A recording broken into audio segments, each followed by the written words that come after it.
Bien.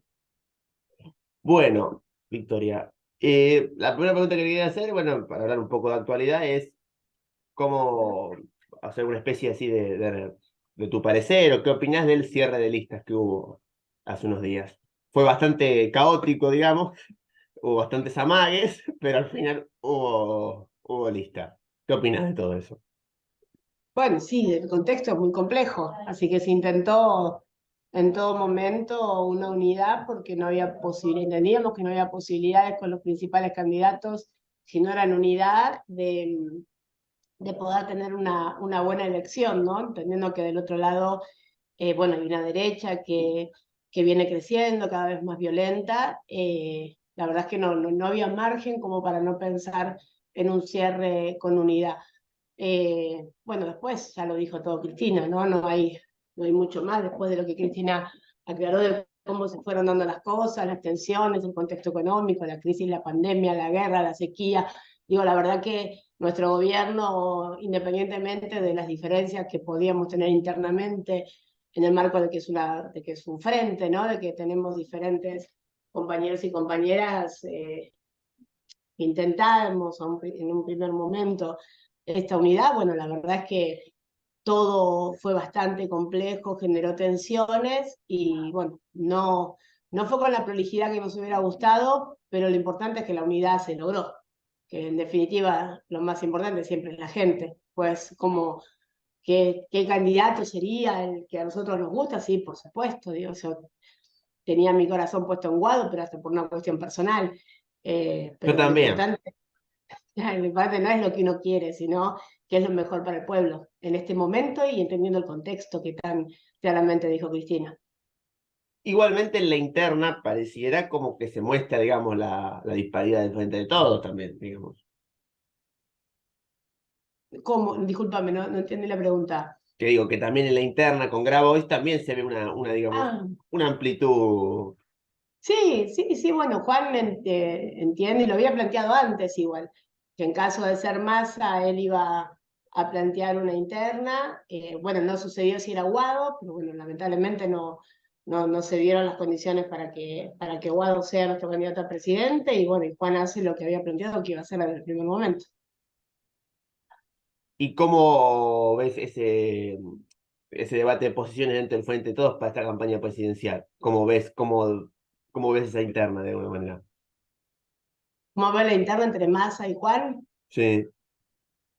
Mira, la verdad es que, digamos, obviamente hay compañeros que entienden que Juan podría ser la opción a presidente. Nosotros en este contexto, y además, obviamente, del pedido de Cristina, tenemos clarísimo lo que te planteaba antes. Digo, no es lo que nosotros queremos, sino el contexto y quién es el compañero que mejor puede encarar el momento económico de la Argentina. Eh, Entendiendo además las responsabilidades económicas que tenemos en materia de deuda. Nosotros tenemos una deuda monstruosa, las deudas hay que pagarlas. Busquemos la forma de pagar esa deuda que no condicione como está condicionando ahora la economía de la Argentina, que no impacte como impacta en los programas sociales, que no genere esta crisis que hoy tenemos, pero no nos endeudó la dictadura, nos endeudó un gobierno democrático. Después podemos plantear cómo se dio saber, cómo se dieron esos fondos, lo que hizo el Fondo Monetario Internacional, cómo nosotros deberíamos poder exigirle otras condiciones de pago cuando ellos liberaron fondos sin cumplimiento ninguno de los estándares que debería tener el fondo para entregar ese dinero. Digo, eso seguramente hay que discutirlo de una manera distinta como se dio la discusión previo, bueno, al acuerdo del fondo, ¿no? Pero hoy hay una deuda, hay que pagarla y hay que sacar el país adelante, y el problema en la Argentina hoy puntualmente es la economía. Y entendemos que Sergio claramente se puso al frente y en el peor momento de la economía de la Argentina, y está dando una pelea que es respetable. en ese caso, eh, digamos, aquí en la ciudad de Buenos Aires hay también otro candidato de unidad que es Leandro Santoro. Hasta ahora el nombre del vicejefe de gobierno, el candidato, no se sabe todavía, ¿no? Todavía no se definió candidato a vicejefe. ¿Qué se puede decir, digamos, de la candidatura de Santoro? Que es como un candidato también salomónico, si se quiere, como Sergio Massa. ¿Cómo? Perdón, que te escucho muy mal. Ah, perdón, que es como un No, candidato pero es mi también, computadora. que es un candidato salomónico, digamos, como Massa, Santoro, digamos, un candidato, digamos, si quiere, de más de unidad. Leandro, un candidato Sí, al estilo como Sergio. sí. No, no, digamos, Leandro fue nuestro primer candidato a diputado nacional, digamos, hace tiempo el compañero viene eh, llevando adelante todo el trabajo en la ciudad de Buenos Aires, fue mi compañero en la legislatura, digo, Leandro, hace tiempo que nosotros trabajamos para que Leandro Santoro sea candidato a jefe de gobierno. Se viene trabajando hace años para que Lea Santoro pueda dar esta pelea. No es, si bien hubo otros actores, entendiendo el contexto nacional, que en algún momento aparecían como posibles candidatos para una PASO, la verdad que en la ciudad y con las particularidades de la ciudad de Buenos Aires, la unidad es fundamental. Digo, eso no, casi no estaba en discusión, digo, la unidad en la ciudad de Buenos Aires si queremos dar una buena pelea. Sí, inclusive Rosenblatt se bajó, el que era el cadete, varios se bajaron, estaba Gómez Alcorta también, tenía entendido, y todos confluyeron en Santoro. Sí, claro, digamos, era natural que Leandro iba a ser nuestro candidato a jefe de gobierno. ¿Y cómo ves las dificultades o los desafíos que va a tener la ciudad? Digamos, cómo el macrismo está enquistado en la ciudad, es como una especie de ser su centro de poder, su centro de gravedad, pero ¿cómo se puede dar esa pelea? Esa es la primera pregunta. Y la segunda, ¿cuáles son los desafíos en caso de que se logre en algún momento desbancar al macrismo y terminemos con este country que va a ser el que quieren hacer la ciudad, va a ser un country?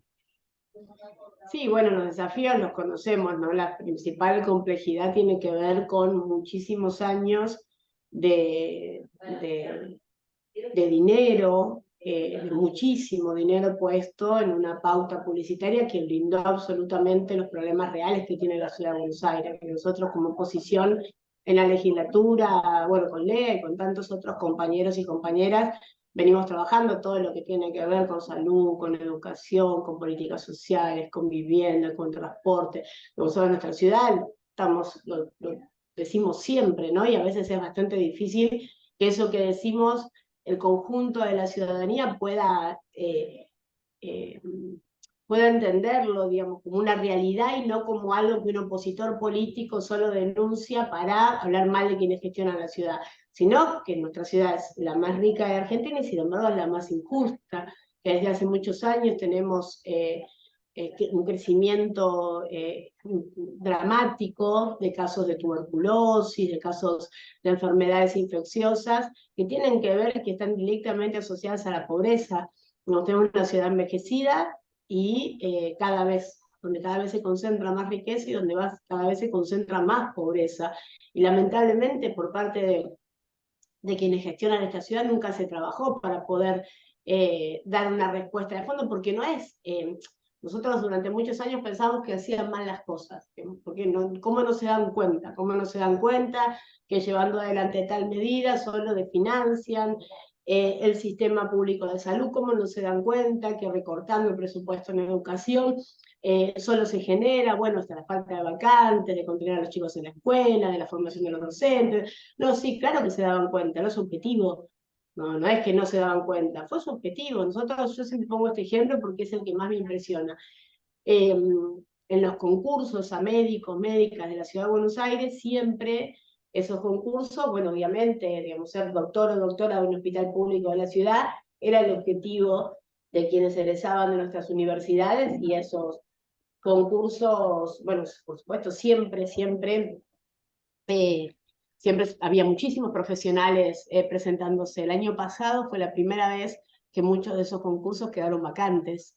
Entonces, hay una destrucción de fondo, además de forma, del sistema público de salud, de educación, de políticas sociales, de políticas de infancia, políticas de adultos mayores. Digo, hay infinidad de temas que podemos hablar y para los cuales además no solamente, que es el desafío que vos me preguntabas, tenemos, no solamente denunciar que esto sucede, sino plantear, bueno, qué es lo que va a hacer Unidad por la Ciudad frente a estas responsabilidades. Digo, la verdad que en la ciudad de Buenos Aires, a diferencia de otros distritos, lo que hace falta es definición política.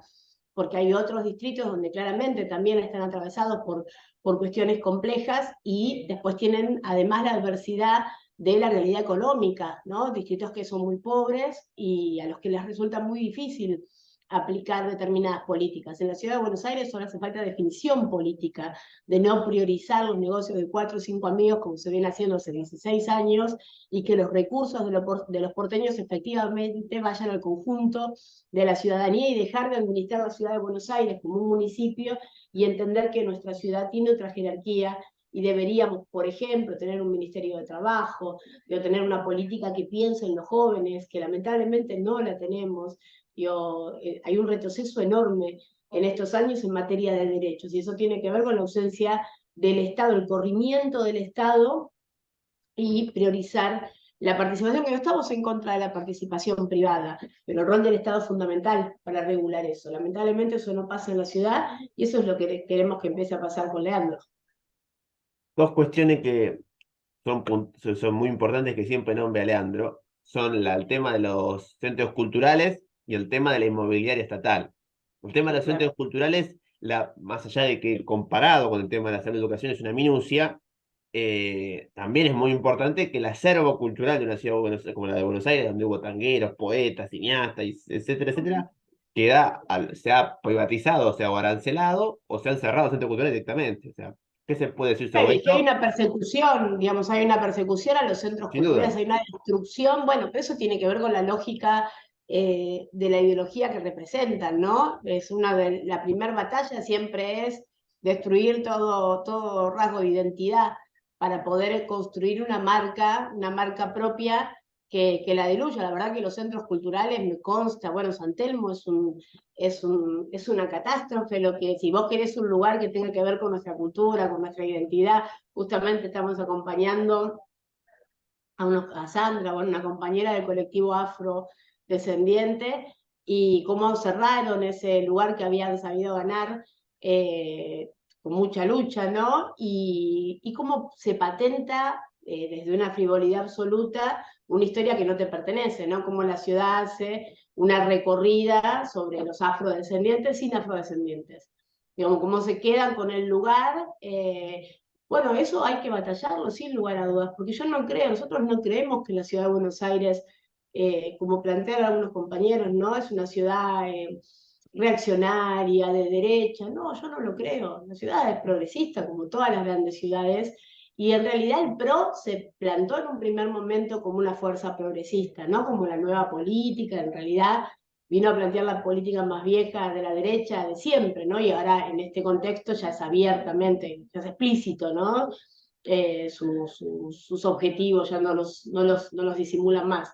Pero en un primer momento se plantearon como una fuerza progresista, y cuando tomaron la ciudad de Buenos Aires, cuando hicieron cargo de la ciudad de Buenos Aires, comenzaron justamente a esto, a borrar la identidad, a perseguir a los actores culturales. Hoy por hoy, bueno, lo vimos, se ve permanentemente.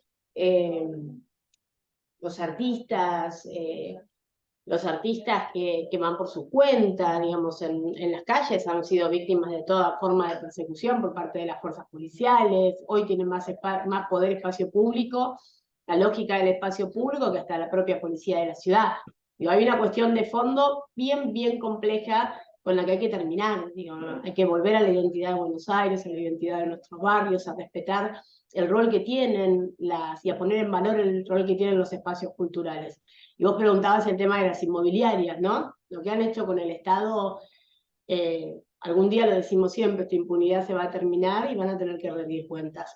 Van a tener que rendir cuentas eh, de lo que hicieron con los terrenos que son de todos y todas las porteñas, ¿no? De cómo priorizaron, cómo hicieron normas literalmente a medida, literalmente a medida. Hay una sesión de hace unos años en la legislatura donde todavía estaba Mariano Recalde como legislador. Era para fin de año, en diciembre. El PRO en diciembre trae, cuando tenía mayoría especial, trae todos los proyectos, todas las normas a modificar por excepción, ¿no? Entonces había excepciones de cientos de propiedades.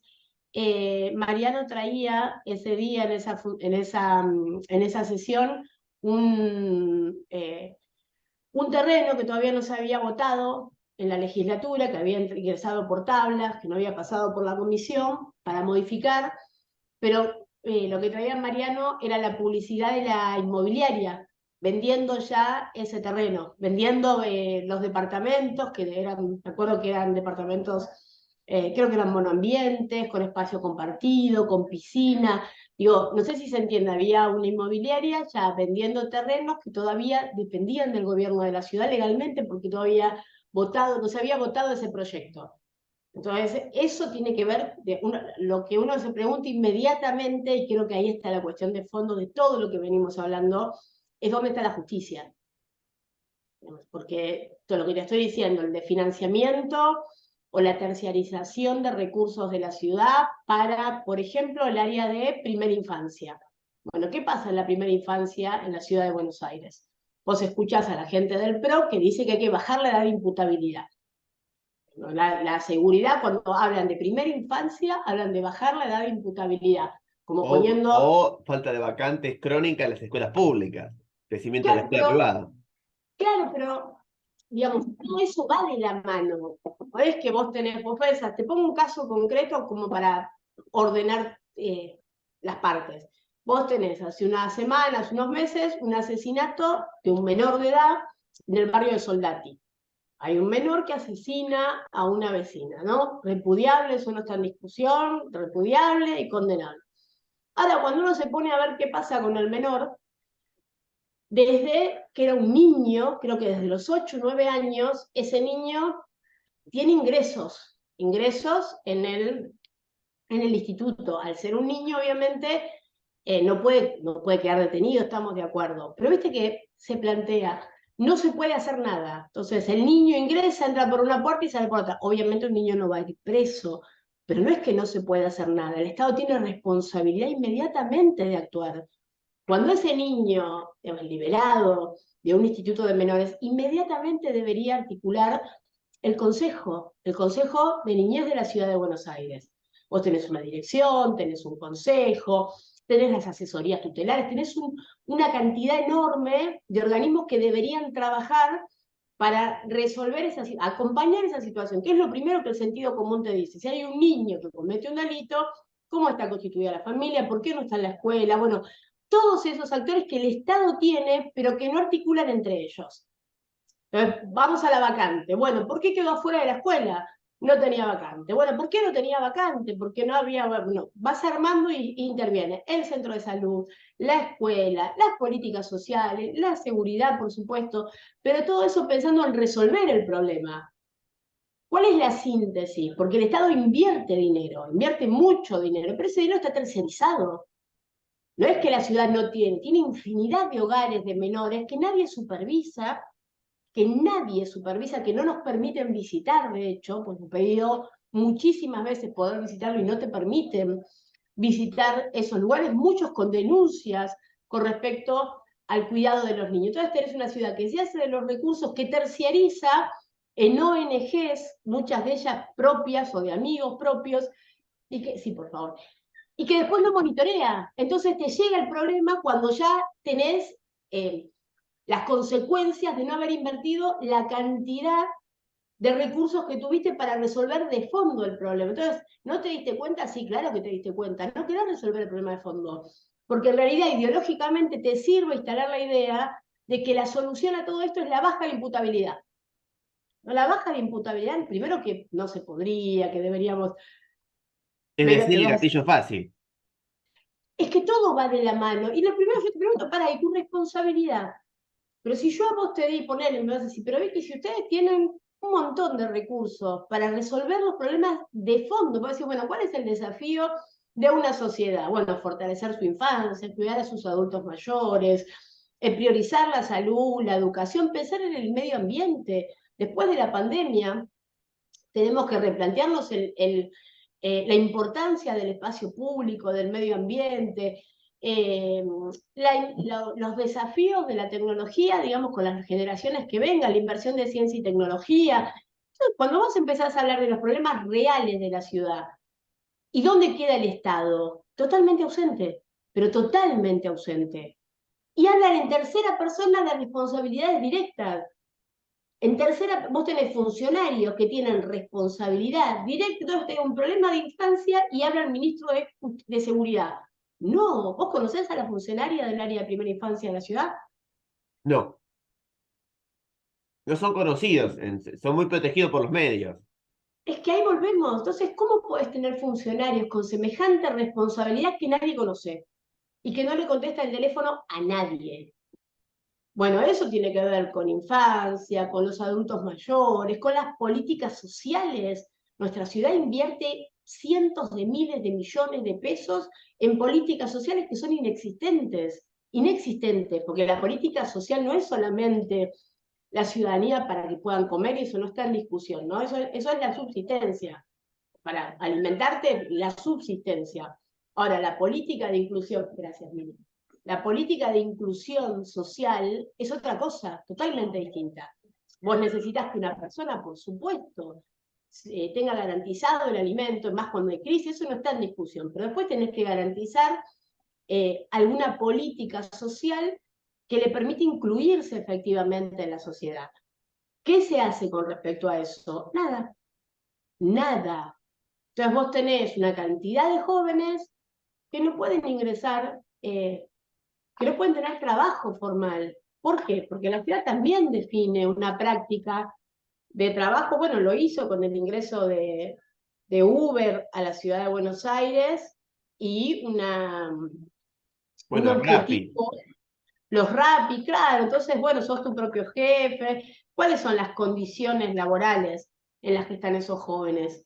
¿Qué futuro les espera a esos jóvenes? Digo, ¿cómo pensamos el trabajo entendiendo lo que significa trabajo para la Argentina? Parece que esto lo vienen ejecutando hace 16 años. Vos tenés dos grandes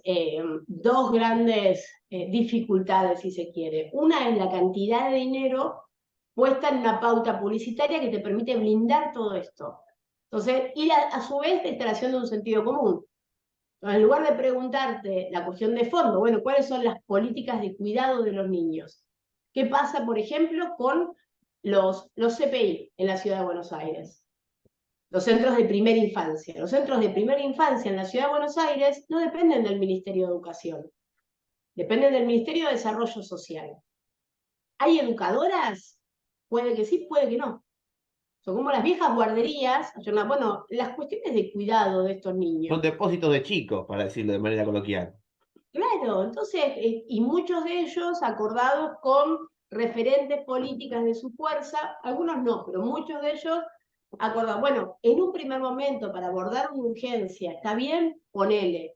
Ahora, ¿cuál es el problema? Que cuando estos niños que no están en el sistema educativo entran al jardín, ahí es donde empieza el primer filtro, porque no tenemos vacantes, porque la educación no se prepara para esos niños, el sistema no está preparado para esos niños porque no son parte del sistema educativo, están dentro del sistema, de las políticas sociales. Acá tengo el primer filtro, después me pasan a la primaria y después me pasa a la secundaria. Entonces, vos decías, antes del PRO, los padres iban a ver las escuelas y elegían a qué escuela iba su hijo. Vos ibas, mirabas la escuela, la visitabas y elegías a qué escuela iba tu hijo. Se acabó. Se acabó, vos con suerte te escribís y bueno, te puede tocar. Nosotros tenemos vecinos de Lugano que van los niños a la escuela en Saavedra. Pero ¿cuál es la respuesta que ellos te dan? Mirá la perversión. En la ciudad de Buenos Aires no faltan vacantes. En la ciudad de Buenos Aires, si vos sacás la cantidad de matrículas para ingresar y, y las vacantes que hay, puede que no falte matemáticamente. Ahora, un niño de Soldati no puede ir a Núñez, no puede ir a Núñez. Entonces, sí, claro, cuando vos lo discriminás por comunas, vos tenés identificado dónde es el principal problema. En las comunas del sur, que es donde las personas tienen menos recursos, es donde debería haber más inversión. Entonces, ¿cómo puede ser que tengamos más chicos en escuela privada que en escuela pública? Porque además el Estado financia la escuela privada.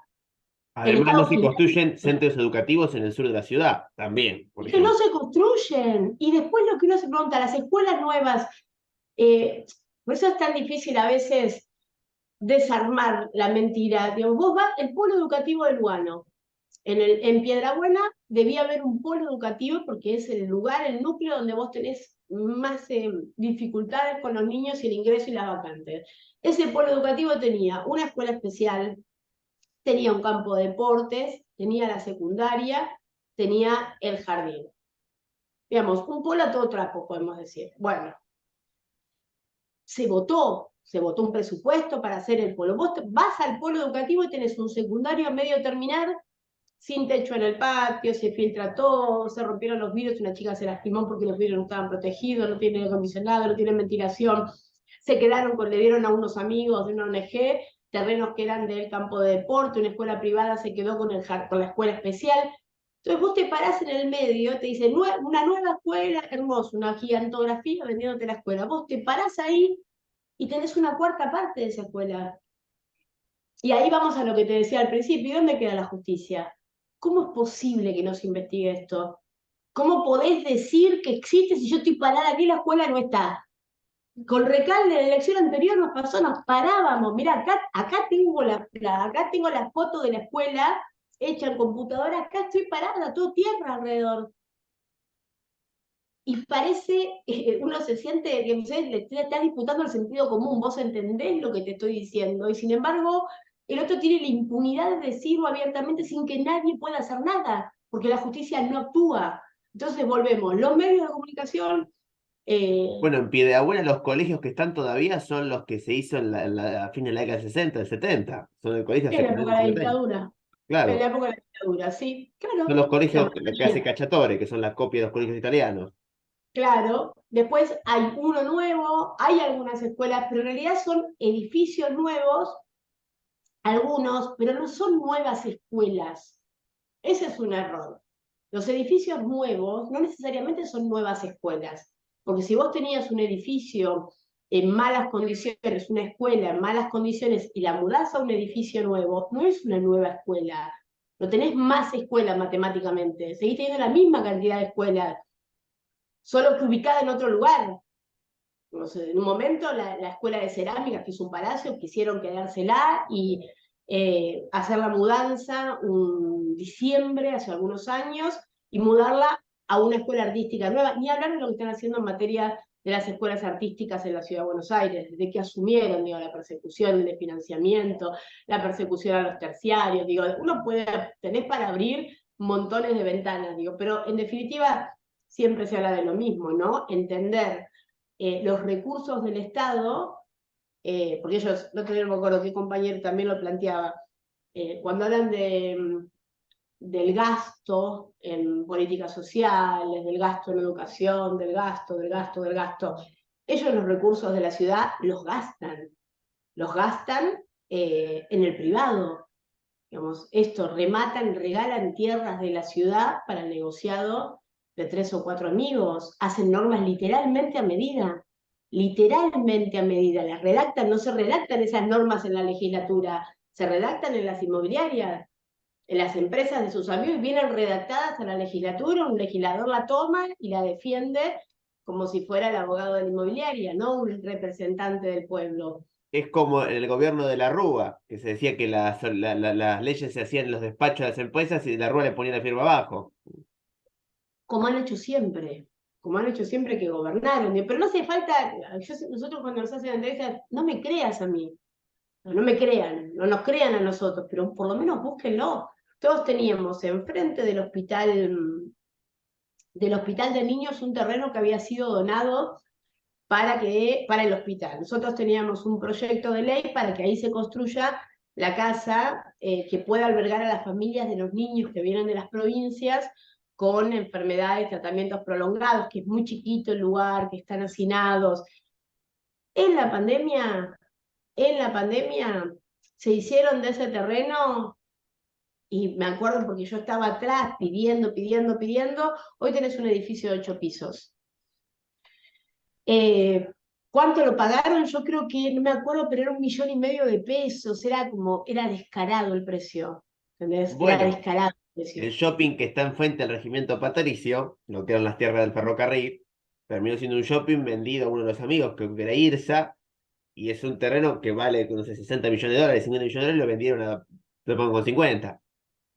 Bueno, IRSA, y ahora se recuperó, el Estado Nacional recuperó los terrenos que están al lado del Ministerio de Ciencia y Tecnología, porque la intención era la misma. De hecho, en el medio se hizo una torre impresionante, y bueno, y IRSA se quedó con Costa Salguero.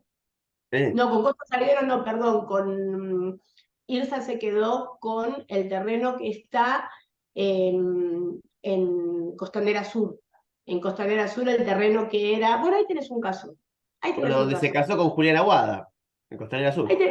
ahí tenés un caso en las discusiones por ese terreno que se dieron en la ciudad de Buenos Aires. Yo no sé si te acordás, pero perdón, en un CGP de la ciudad, hubo una persona, Abel Medina, que recibió una herida con un puñal en el cuello cuando defendía, fíjate, habrá sido hace 4 años, 5 años, lo apuñalaron en el cuello, porque planteaba la defensa del terreno, que al final se remató por 2 pesos con 50, literal. Vos vas caminando por la misma calle, te sale $10.000 el metro cuadrado, seguís caminando por la misma vereda y el terreno pasa a valer, no sé, $400. Porque claro, se toman de la norma del sur de la ciudad, del sur pobre, Lugano, Soldati, que es a bajo precio para fomentar las inversiones. Claro, pero Puerto Madero no es el sur pobre de la ciudad. Y lograron hacerlo, se le dieron a IRSA por monedas. Entonces Sí. no hace falta, En el no caso hace de falta de la mucho. estética, inclusive, porque lo que ha quedado con esta privatización de la ciudad es que, digamos, los edificios privados y la zona céntrica se han vuelto ultramoderna, pero, digamos, los lugares públicos de la ciudad siguen siendo los mismos que se construyeron hace 40, 50 años. O sea, digamos, la edilicia pública, digo, para decirlo de alguna manera. Los edificios, las escuelas, los hospitales públicos son los mismos que en épocas de otrora. Digamos, como que va quedando hasta estéticamente extraña la ciudad, ¿no? Sí, el tema, cómo protegemos, que es en lo que peleamos siempre, cómo protegemos la historia de la ciudad de Buenos Aires, ¿no? Porque la ciudad claramente tiene una historia Por favor. importante y arquitectónicamente también, digo, bueno, ellos, parte de las reformas que ingresaron a esta legislatura era eso, bueno, cómo protegemos, cómo priorizamos la protección de aquellos edificios que forman parte de la historia y la identidad de nuestra ciudad, sin derribarlos para estas torres, que además la discusión de fondo que es la que debemos dar, que es la que queremos dar con Leandro. Digamos, vos tenés, nadie está en contra del progreso, ¿no? Porque nosotros nos tildan de estar en contra del privado, de vivir en el pasado. No, claro, no estamos en contra del privado. Lo que entendemos es que hay que regular y hay que proteger el interés de todos los porteños y porteñas. Por encima, lo más importante, nosotros estamos para proteger el interés del porteño y la porteña, después, y de las personas que habitan y que transitan la ciudad de Buenos Aires. Pero después, no es que estamos tampoco que queremos vivir al pasado, queremos que nuestra ciudad avance, pero vos decís, bueno, vendimos en territorio, en terreno en la ciudad de Buenos Aires el equivalente al barrio de Saavedra. Bueno, ¿cuántas viviendas nuevas para habitar tenemos? Ninguna, porque la población nuestra está envejecida, porque cada vez menos personas viven en la ciudad de Buenos Aires, porque es carísimo. Crecen las viviendas ociosas, crecen las villas miserias, crece el hacinamiento en las villas, por eso crecen las enfermedades de transmisión, por ejemplo, la tuberculosis infecciosas, porque tenés más viviendas deshabitadas, vacías, más personas viviendo hacinadas y menos personas viviendo en las viviendas que están vacías. Entonces, ¿qué estamos? Y más viviendas nuevas. ¿Qué está pasando? Está pasando que hay una definición de que hay un sector de la sociedad que no tiene que vivir en la ciudad de Buenos Aires. Sí la puede transitar, sí puede venir a trabajar, sí puede dejar aquí el consumo, pero se va de la ciudad de Buenos Aires. Es una definición política, que no todos puedan vivir en la ciudad de Buenos Aires, que viva en la ciudad de Buenos Aires el que pueda costear el, bueno, los precios que tienen hoy, por ejemplo, los alquileres, porque esas viviendas ociosas te van determinando el precio del alquiler. Pero vos decís, tengo una cantidad enorme de terrenos que vendimos para construir, pero son todas torres de lujo. Los trabajadores, las enfermeras, los médicos, las enfermeras, los policías, digo, los trabajadores municipales, los docentes, no llegan, no van a adquirir esas viviendas de lujo. Y después tenés el IBC, que es cierto, algunos barrios pudo urbanizar, muy pocos, y lo hizo Larreta. Si vos haces la síntesis de los 16 años del gobierno de Macri y Larreta, la inversión es mínima, claro, porque Macri no ejecutó un peso en la inversión en los barrios populares. Larreta sí lo hizo, no era la verdad, en la Villa 31, en el barrio Papa Francisco y en algunos lugares obligado por la justicia y en otros lugares intentando comenzar una urbanización, pero en proyectos de vivienda, yo te hablo del IBC o el FONAVI, como en algún momento en nuestro país se supo hacer el barrio de Soldati, de lugar 1 y 2, de Piedra Buena, de San Moré, digo, como edificios, torres, donde vivían cientos de miles de personas. Bueno, eso no sucede en la Villa Olímpica. Por eso digo, Estuvo, la cuestión estética de la ciudad, pues digo, el Fonavi es del plan de Campo en el 73. Digo, todo el sur de la ciudad es heredero del peronismo, digamos, su forma de edilicia, las calles, los hospitales, las escuelas, ya digo, casi, digo, pareciera que el PRO no entró en el sur de la ciudad, digamos. no, claramente, no, no entra al sur de la ciudad. Nosotros, la promesa de gobierno de Mauricio Macri era el hospital de Lugano. Yo vivo en Lugano. El Grierson sigue sin ser un hospital. De hecho, le volvieron a poner el cartel porque la justicia había obligado a quitarle el cartel que decía hospital de la centro de salud porque no tenía las camas de internación, no tenemos pediatra los fines de semana, pero están trabajando en el helipuerto. Tiene helipuerto, pero no tiene pediatra. Digo, va a tener helipuerto, pero no tiene pediatra. Entonces, son esos ejemplos de decir, que alguien venga y me explique esto. Pues yo no necesito un helipuerto, necesito un pediatra en un barrio que tiene una población enorme de niños, que es de los que tienen más población infantil, nos quedan 2 minutos, eh, Sí. más población infantil y la mayoría sin obra social. Con el sentido común, solo sentido común, que es lo que nosotros tenemos, lo que Leandro tiene como sentido común para gobernar la ciudad de Buenos Aires. Bueno, ahí dejo de grabar.